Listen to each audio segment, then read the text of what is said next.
conversation that he once had with President Putin.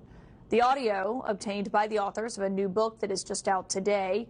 And for context, the president has long said that Putin would never have invaded Ukraine on his watch because of something he told him once privately. Trump had never revealed what that was.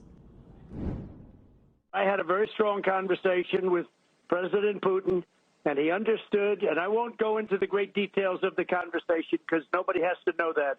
But I will tell you, it never, ever would have happened. I don't want to say it, but did they fear me? I suspect they did. Well, tonight we're learning those details as the audio reveals that Trump says that he threatened not just President Putin, but also China's President Xi Jinping. And this is what he told donors about what exactly that conversation looked like during a private fundraiser last year.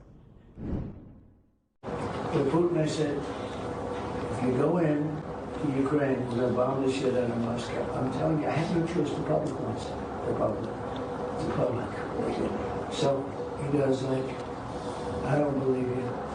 I said, he said, no way. And I said, way.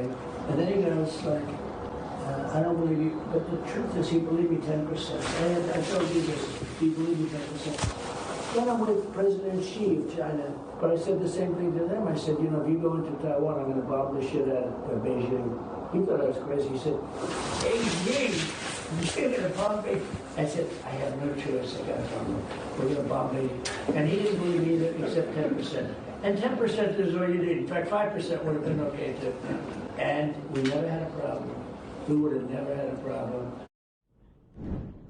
The Trump campaign declined to comment on the content of what you just heard there, but the three deeply sourced reporters who acquired that exclusive audio are joining me now tonight. Josh Dawsey of the Wall Street Journal, Isaac Arnsdorf of the Washington Post, of course, also Tyler Pager of the Times as well, are all three the authors on the brand new book that is out today. 2024, how Trump retook the White House and the Democrats lost America. And Josh Dawsey, I mean, you obviously have covered Trump along with me for years now. Given the audio of what you heard the president saying about Putin then, I wonder what you made of how fed up he seemed with him today. Well, I think what he was trying to tell the donors there, Caitlin, was that he could have deterred this. He could have stopped this. You heard him say on the campaign trail, if you reelect me, I can stop this immediately. And it's clear Vladimir Putin has not been listening to what Trump wants, right? I mean, Trump says, I've been doing all these calls. They're frustrating.